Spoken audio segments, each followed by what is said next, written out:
Yo, what's going on, everyone? Welcome to the Fantasy Football Prodigy channel, and in this video, I'm going to be giving you my top stardoms and situms for week 16 of the 2021 fantasy football season. It is playoff time in fantasy football, so it is really important that we nail these stardom and situm calls so that we can end the year with some fantasy football glory. Make sure to drop a like on the video, subscribe to the channel for more fantasy football content, and let's get right into it. I'll begin with my stardom players, go position by position, and then move on to my situms where I have a few players to talk about. So starting with the quarterback spot, I'm going to make a call of starting Matthew Stafford, quarterback of the LA Rams. I think he's a great start this week.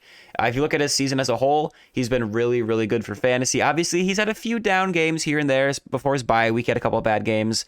But if you look at his last few games, he's been really good for fantasy. And for some reason, it doesn't show his week 15 stats on here. So I pulled it up on here. He had 244 yards, 2 touchdowns, 1 interception. So he's pretty good for fantasy there. And in week 16, he gets a really good matchup with the Minnesota Vikings, where if you look at this chart, they're giving up the 4th most points to quarterbacks on the season. The last 5 weeks, they're giving up the 3rd most points to quarterbacks. And then the last 3 weeks, the Vikings are giving up the 5th most points to quarterbacks. So they've been a good matchup for quarterbacks all year. I'm a Vikings fan. I watch every Vikings game. And I can tell you, I expect big things out of Matthew Stafford in this game. I like him as a mid quarterback 1 this week with a ton of upside. My next stardom quarterback is Justin Herbert of the Los Angeles Chargers. Look at his handful of games he's played recently, the last few games, 35, 21, 26, 24, 24. He has just been amazing for fantasy of late. And against the Houston Texans, I know that they're known a little bit more for giving up points on the ground, but I still think that Justin Herbert will get his in this game. So in week 16, I like Justin Herbert as a mid to high quarterback 1 play. Now we're going to move on to the running back position, and my first call is a pretty easy one. I'm going to recommend starting James Robinson, running back of the Jacksonville Jaguars. Last week in his first game without Urban Meyer as the head coach, he saw heavy volume in a good matchup with the Houston Texans. There was some talk that maybe Urban Meyer was limiting his volume. He was also kind of dealing with an injury, so I don't know why he wasn't seeing a ton of volume in weeks 13 and 14. But regardless, in week 15, we saw him get back to that workhorse role.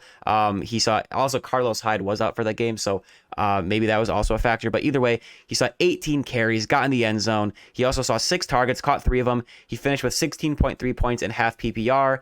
And in week 16, I expect him to once again see heavy volume and yet another amazing matchup as he's taking on the New York Jets.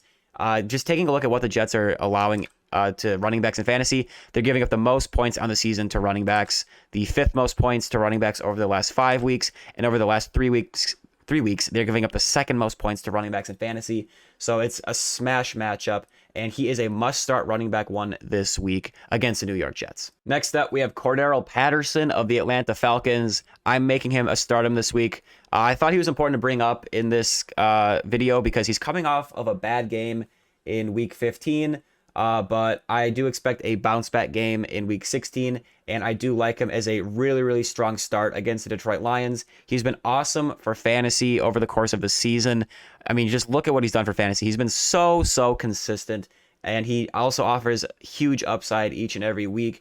And against the Detroit Lions, I really, really like him as a stardom. On the season, the Lions are giving up the 2nd most points to running backs, and the last 5 weeks, giving up the 6th most points to running backs, the 5th most over the last 3 weeks. There's not much to say there. It's a great matchup for Cordarrelle Patterson. So yeah, I expect this to be a game where he gets back on track, and I like him as a great running back 1 play in week 16. Next up, I'm going to recommend Ronald Jones, running back of the Tampa Bay Buccaneers, as a stardom in week 16. So no Leonard Fournette, no Chris Godwin, and no Mike Evans for the Tampa Bay Buccaneers. That presents a huge opportunity for Ronald Jones to be relevant for fantasy.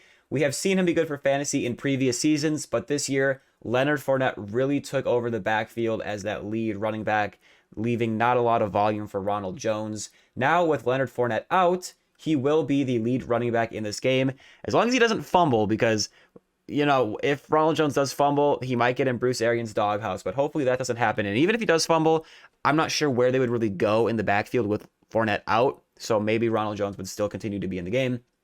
I know that the Panthers aren't the easiest matchup for running backs, but with his potential workload on a high-powered offense, he is a running back 1 play for me this week. Just to give you an idea of what the Panthers are allowing to running backs, they're giving up the 29th most points to running backs, so the 4th fewest on the season.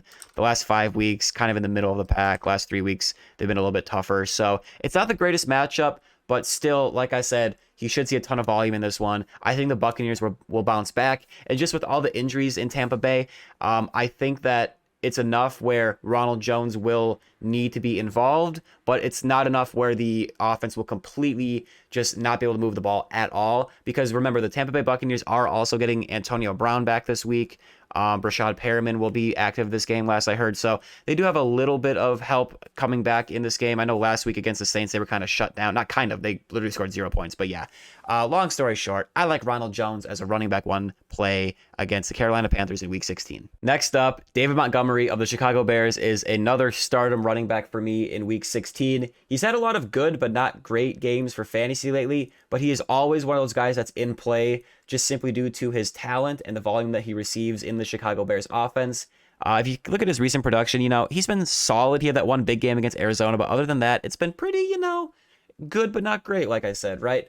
But in Week 16, he is taking on the Seattle Seahawks, which is a defense that can be exposed on the ground. We'll go to our handy dandy chart here. This is on the season, right? On the season, they're giving up the 6th most points to running backs.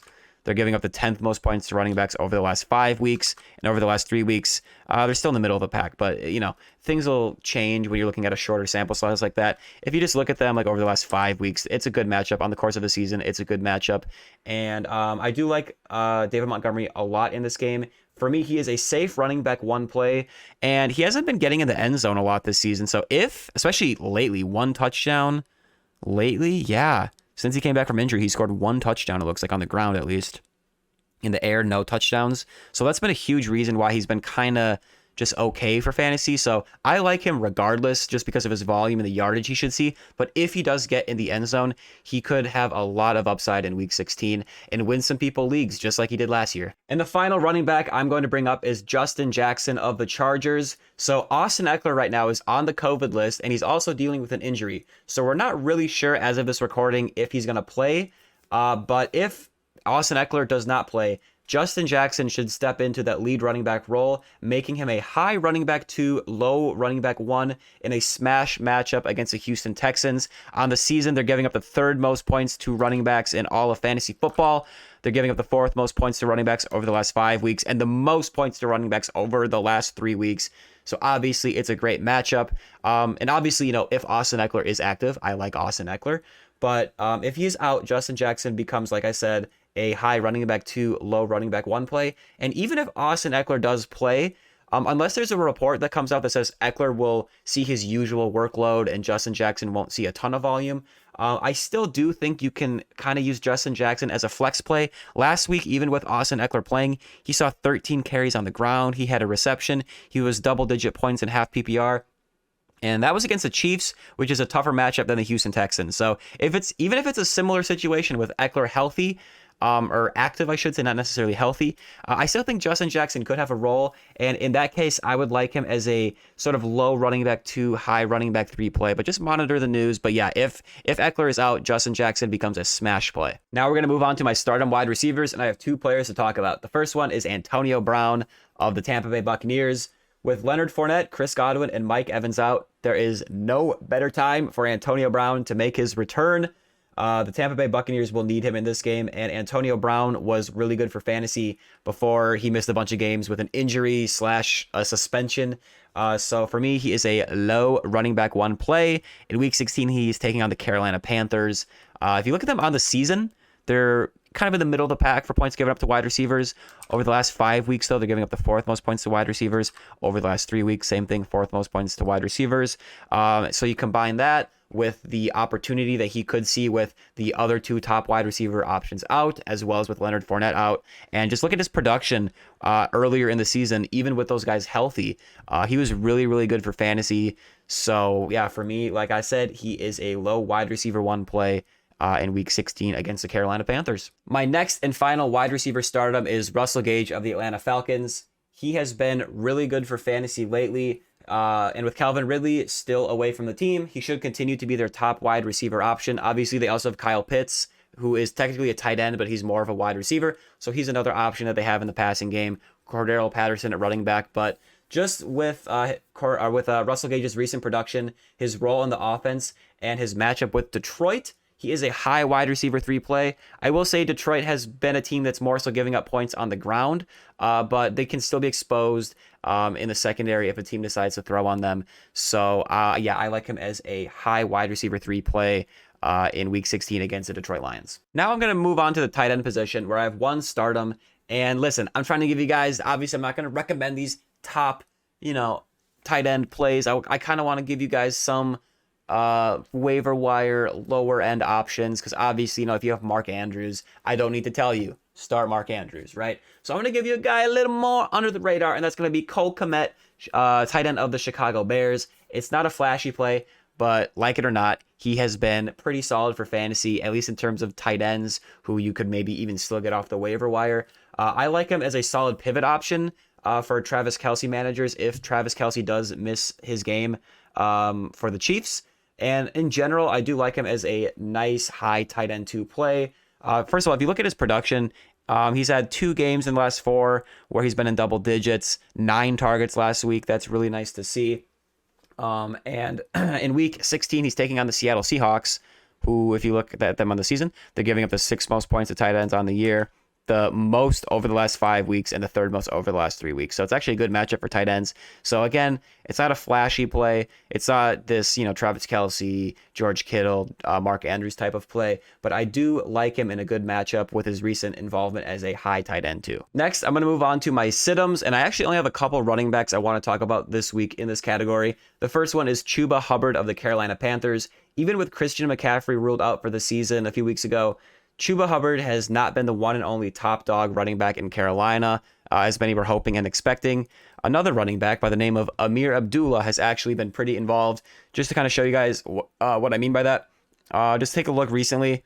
Chuba Hubbard's snap percentage numbers, 47%, 39, 20 over the last few weeks. Look at Amir Abdullah, 53, 59, 49. So Amir Abdullah is actually seeing more snaps in terms of percentage for the Carolina Panthers offense. He also seems to be more involved in the passing game. 4 receptions, 2 receptions, 2 receptions, but 6 targets, 4 targets, 4 targets.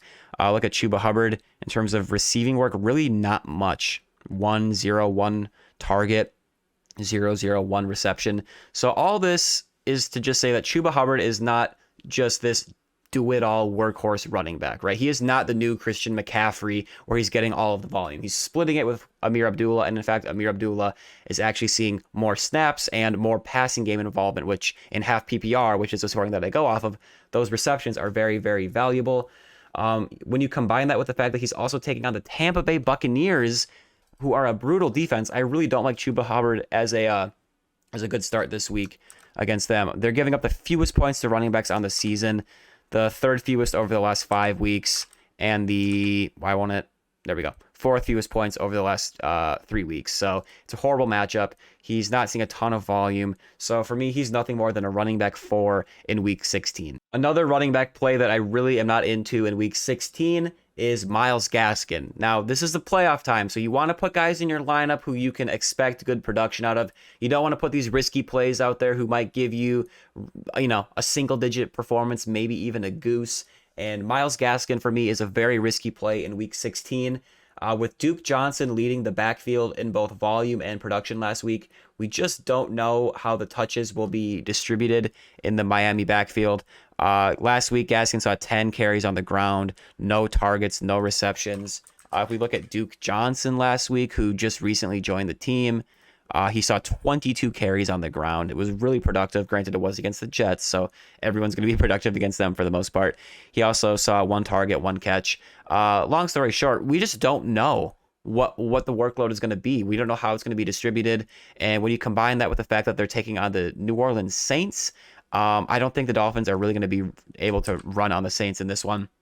The Saints are giving up the 2nd fewest points to running backs on the season, middle of the pack the last 5 weeks, and sort of middle of the pack the last 3 weeks. But they are a tough matchup for running backs. So just when you combine all those factors, He's just too risky to play as anything more than a running back 4 in the fantasy playoffs. Now that we are done with all of my startums and situms for week 16, I'm going to quickly recap our week 15 startums and situms because I think it's important to kind of take a look back and see what went well and what didn't go well. So last week at quarterback, I liked Dak Prescott as a low quarterback 1. Obviously, that did not work out. They really just ran the ball on the Giants all game long, played a very boring game, and Dak finished as a quarterback 23 with only 10.5 points. So that was definitely a bad call on my part. I did also like Tua as a low quarterback 1, and he finished as a quarterback 12. So that was a really nice call. Although he only had 15.5 points, it was just kind of a down week for fantasy in general. There was a lot of things that just didn't go as projected, and it was just a weird week, but he still technically did finish as a low quarterback 1. So we'll take that win, but it wasn't, it's not like he put up a ton of points. I liked Jimmy Garoppolo as a high quarterback 2. And again, he didn't have a great game for fantasy, but he was technically a high quarterback 2, the quarterback 14. So I guess that's technically a good call. And you're going to see, as we're going through this list, there's going to be a lot of weird things that happen. I mean, already Duke Johnson was the number 1 running back on the week. That's how you know it was a weird week. In terms of other calls, I did like Nick Chubb as a running back 1, and he finished as a running back 1, the running back 7 overall, 15.8 points. So that was a good call on our part. I also said I like James Robinson to bounce back. I said to play him as a running back 2, and he was way better than that. In fact, he was the running back 4 overall with 16.3 points on the week. So that was a good call on my part right there. Rhamondre Stevenson. Now, this call did not work out at all with, what's his name? Damian Harris. Almost forgot his name. Is the other running back for the Patriots with Damian Harris out, even though it was a tough matchup against the Colts. I kind of liked Rhamondre Stevenson just based on his volume, and I liked him as a running back 2. He finished as the running back 50 with only 4.5 fantasy points. So yeah, that definitely did not work out. We'll just move on past that. That was just a weird game. Again, the week was weird. I said I like Deontay Foreman as a running back 2, and he finished as a running back 1, 11th overall in the week with 14.5 fantasy points. So even on a week where things were pretty weird, we did have some good calls. So it wasn't all negative. Obviously wasn't our best week, but I think the process with a lot of things was right. And I think in week 16, if we, I'm kind of using the same process. So hopefully, things get more back to normal, and we'll continue to make some good calls here. At wide receiver, I like Brandin Cooks as a wide receiver 2, and he exceeded my expectations. He was the wide receiver 3 overall in the week with 25.7 points. That was awesome. DeVante Parker, I liked him as a wide receiver 2, and yet again, that was another really, really good call. He finished as the wide receiver 13 on the week, 14.8 points. So he was a nice play that we called out. One that we missed on, though, was Brandin Aiyuk. It just came down to he wasn't really involved. I liked him as a wide receiver 2. I even said as long as he sees the volume, he should be good. He finished as the wide receiver 61 with only 4.1 points. And he only saw 2 targets, caught one of them for 36 yards. Like, I don't know. If you look at his recent production, you would have thought, okay, he should be at least somewhat involved. It's a good matchup. And again, I'm not trying to recommend, Devontae Adams, Cooper Kupp. I'm trying to find these other guys for you. Yeah, that one just didn't work out. Dawson Knox, moving on to tight end. I liked him as a tight end 1. And he only had 5.8 points, the tight end 18 overall. Yeah, that happens with tight ends. But I still like him as a solid option for the rest of the season. Mike Gesicki finished 1 spot ahead of Dawson Knox, 6.8 points. I liked him as a low tight end 1. That really didn't work out, and we did bad at tight end. I said to play Ricky Seals-Jones as a mid to high tight end 2 option in a pinch, 4.9 points, 22nd overall. I guess technically a mid tight end 2 is kind of in this range, but yeah, you wanted more than 4.9 points, even out of a guy that you're kind of not expecting a lot out of. So those were all of our stardoms. We had some good calls, some bad calls. It was just a very weird week for fantasy. In terms of my sit-ems, I only had 2 players. I said to sit Derek Carr. I liked him as a low quarterback 2 in like a 2 quarterback league, and he finished as a quarterback 21, only 11 points, so that was a good call. And then my other sit-em was Terry McLaurin. So this one was actually a really good call because it in half PPR, here we go. This is a player that, a lot of people saw as an auto start, but I was saying, hey man, he hasn't been good lately. The offense is dealing with some stuff in terms of COVID situations, and it was a bad matchup with the Eagles, and that was a good call. He only had 6.1 points. He was the wide receiver 49 on the week, and Yeah, they don't have stats, so that's cool. That's awesome. Is there 2 for 51 on 4 targets? I don't know why this website is missing some stats. But anyways, yeah, that's going to do it for this video. Hopefully week 16 is better in terms of predictability just across the board, because last week in week 15, it was just a really weird week. So hopefully in week 16, if you're still in the playoffs, you can get through to championship week, assuming that you're doing 15, 16, 17 as your playoff/championship. I know I had a first run bye in some leagues, so I was really glad I missed out on the week 15 fiasco. But yeah, that's going to do it for this video. Thank you guys so much for watching. I really appreciate it. Make sure to drop a like if you enjoyed the video or found it helpful. Subscribe to the channel for more fantasy football content, and I'll talk to you guys later. Peace out.